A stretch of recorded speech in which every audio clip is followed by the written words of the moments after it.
Hello everyone, welcome back to Cybertix. It's a day 8 task of 𝙏𝙃𝙢𝙢𝙀 Advent of Cyber 2024. So today we are going to understand about reverse shell code, where we will develop a PowerShell script to get the reverse shell from another system. This stuff is going to be in a detail, so without wasting any time, let's get started.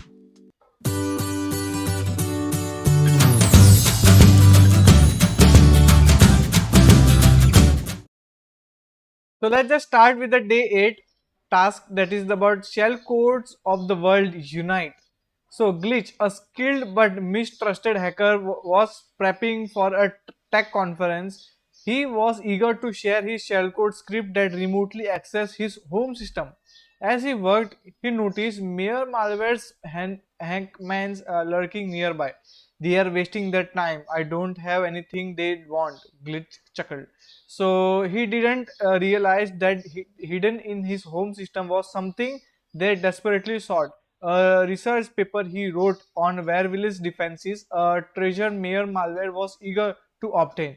So today our learning objective is grasping the fundamentals of writing shell codes, generating shell codes for reverse shell, and executing shell codes with PowerShell. So we have started all the machines. So essential technologies. Before we start reviewing some important concepts to help you better understanding of the upcoming content, shell code is an advanced topic, but knowing these foundational ideas will make the rest of the material more accessible and engaging. So shellcode is a piece of code usually used by malicious actor during exploits like buffer overflow attacks to inject commands into very vulnerable systems, often leading to executing arbitrary commands or giving attackers control over a compromised machine. Shellcode is a typically written in assembly language and delivered through the various techniques depending on the exploited vulnerability. So PowerShell, it is a powerful scripting language and command line shell built in Windows for task automations and configuration management. It allows user to interact with the system components, and it is widely used by administrators for legitimate purposes.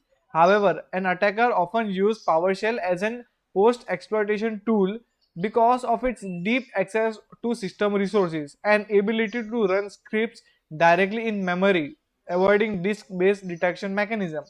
Windows Defender, a built-in security feature that detects and prevents malicious scripts, including PowerShell-based attacks, by scanning code at runtime. Common bypass methods for evading Defender includes obfuscating scripts to disguise malicious content, making it harder for the software to recognize those patterns. Another technique is reflective injection, where malicious code is loaded directly into memory, avoiding detection by signature-based defenses. We will cover the later in the task. Windows API. The Windows Application Programming Interface, that is the API, allows program to interact with the underlying operating system, giving them access to essential systems level functions such as memory management, file operations, and networking. It serves as a bridge between the application and the operating system.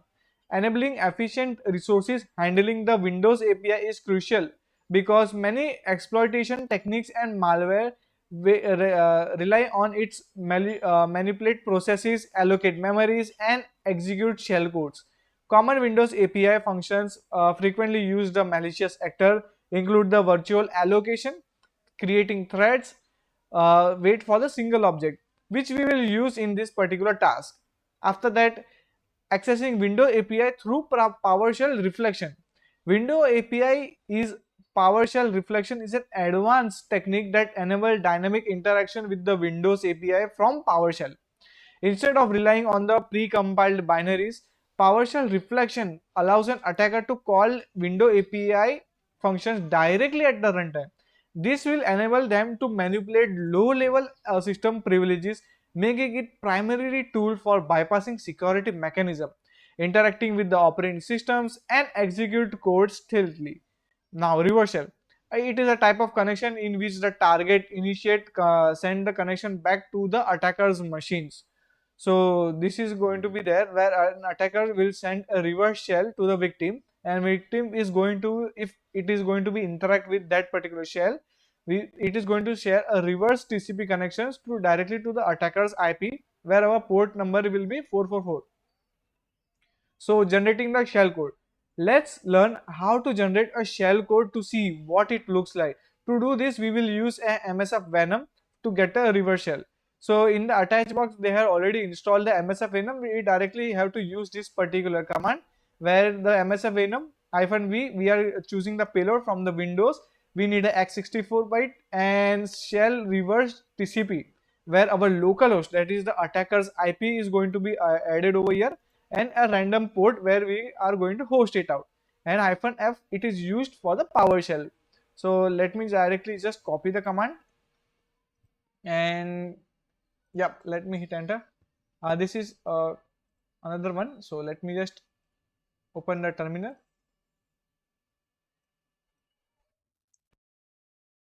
and I hope you are able to see it.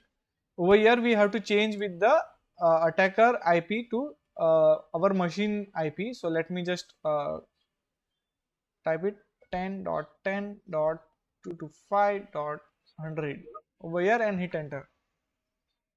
So it is going to make a reverse shell code. So it will be completely in a binary format. So I guess this is going to take some of the time. So let's just see how it is going to look. So MSF Venom, our attack box IP and L port, if like that is the -f PowerShell. So like this, in the buffer memory it is going to be loaded and it is completely in a binary format.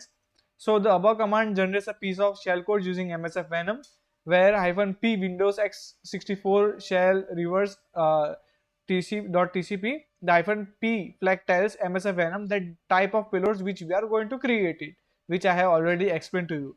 Specify that we wanted a reverse shell for a specific window machines. This is the attack box IP address which we are going to use it, and L port, this is the port number of our machine that we are going to listen that reverse shell connections. So the when the target connect backs to us, it will be used, we are going to use it in a port 111, and -f that specify the format of the output. In this case we wanted to use the payload in a PowerShell format, so it can be executed as a script on a Windows machine. Where is actual shell code? The actual shell code is the output above the hex encoded byte array, which starts from 0xFC, 0xE8 and 0x82. So let's just see. You can see 0xFC, 0x48 and 0x83 is over here.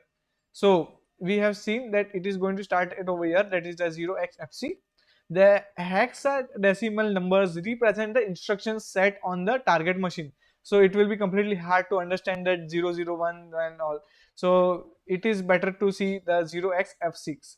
So computer understand binary, that is the ones and zero, but hex numbers are just more human readable version. So instead of seeing long strings of ones and zero, you will see something of 0xFC instead. So now we are going to execute this shellcode by loading it into memory and then create an execution machine. In this case, we will use the PowerShell to call a few window API code.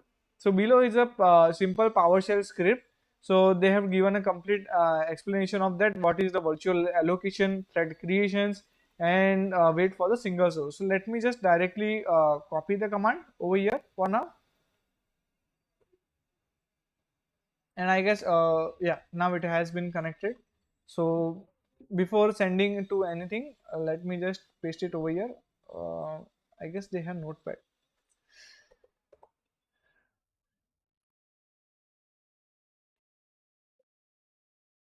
Over here we are just going to copy one of the command, because the main thing over here we have to append, that is our the payload which we have created, that is this complete payload. So let me just copy it, Control Shift C, and over here we can see that it needs a byte buffer overflow. So let me just hover it over here so we can see properly.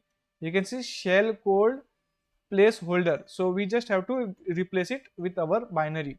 Okay, now copy the command. Now the main thing over here, we cannot directly copy each and everything over here, because Windows Defender is going to understand this is the malicious code which is running on the PowerShell. So let me just open the PowerShell for now and copy the command in one by one. So till now, over here,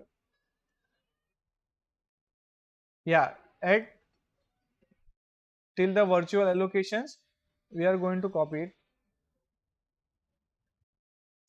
copy and hit enter.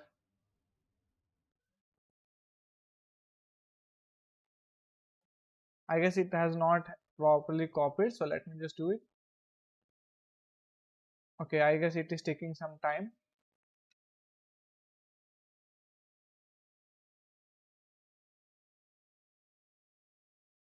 Yep.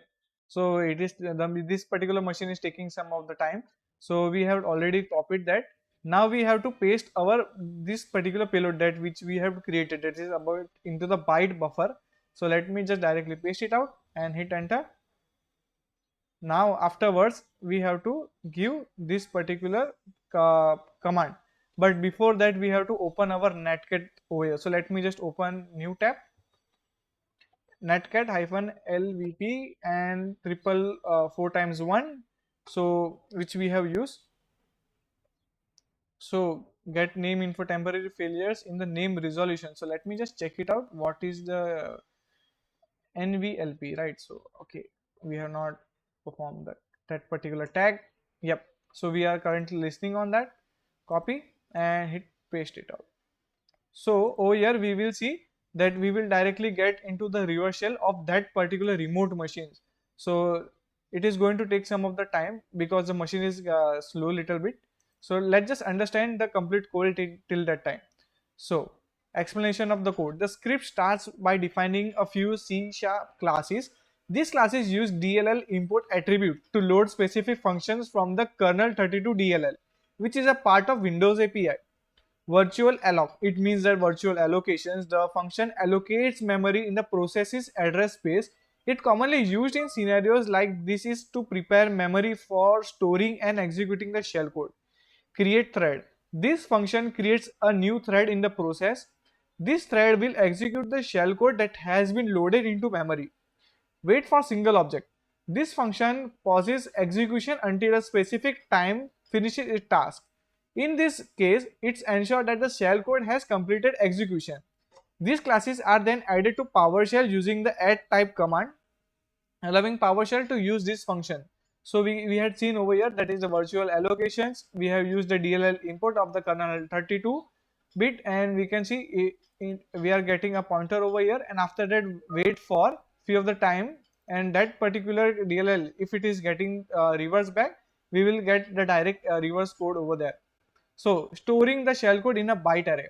Next, the script stores the shellcode in a buff variable, a byte array. In the example, shellcode placeholder is just there where we have seen, where we actually insert our the shellcode which we have created over here. And you can see we have got a reverse connections.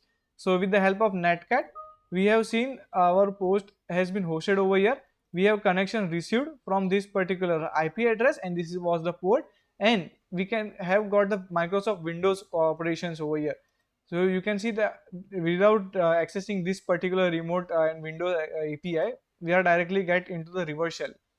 So now we have seen these x values are the instruction that will be executed. So virtual allocation function then allocates a block of memory where the shell codes will stored. The script uses the following arguments: 0 for the memory address, meaning that window will decide where to allocate the memory, per $size for the size of the memory block, which is determined by the length of the shellcode. 0x3000 for the allocation type, which tells Windows to reserve and commit the memory. 0x40 for memory protection, the memory is readable and executable. After memory allocated, marshal.copy function copies the shellcode from the $buff array into the allocated memory's address. $address preparing it for execution. So now we have performed the netcat, and over here we have already pasted over the code. Now we have got a complete shells, and we can see and we can also use the commands like dir, where we can see all the directories which of the windows which are in the remote shell. So now let's just start with our proper code, but over here we have to use another system, that is this, and I guess it is the same thing only. So let's just directly head to over here and see if we are getting any kind of flags. So what is the flags value once glitch get reverse shell on the digital value using the port 444. So over here we have to change the scripts again. So let me just open a new tab over here and let me just close it out, close the PowerShell, and let me just close this particular address also, or else we can directly use this by giving the port as 444. Hit enter, and also netcat, we are going to use netcat-nvlp on the port 444. Okay, but before that we are just going to copy the command, and we have seen how it is going to be detected, right? So directly just copy this command, and in the PowerShell we don't need this, so leave it. So for the better understanding, let me just increase the size of the command prompt. Okay, cool. Now let me just go ahead,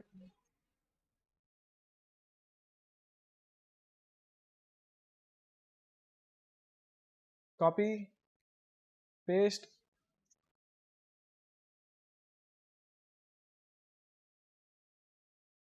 and hit enter. Over here now we have to go with the particular command which we have got it, right?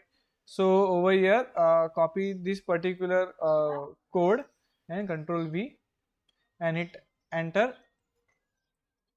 Yep. After that we have to copy the rest of the stuff, that is this, but make sure we have to start our netcat. So let me just enter as well. So it is listening on this particular port over here. Let's just paste it and hit enter. So now we have seen that we have got a reverse ping back over here with the help of reverse shell. Now we just directly have to go to this particular directory, but before see, let's just confirm it. So we are by just pasting the command, that is the dir. Let me just clear it out. Okay, CLS command is not working over here, so let's just directly use this particular type and the flag to get the flag over here. So Control Shift V and hit enter, and we have got the particular flag. Let me just copy it, paste, hit submit. So this is basically an antivirus evasion techniques of the shell codes. So I hope we understand this. So I hope you understand how to create a shell code with the help of MSF Venom and to bypass Defender by breaking the scripts. This is more related to red teaming, where we try to evade from detections where we are into a domain environments. If you have any query, feel free to ask in our WhatsApp or Telegram community channel. So I'll see you in the next video. Till that time, goodbye and Jai Hind.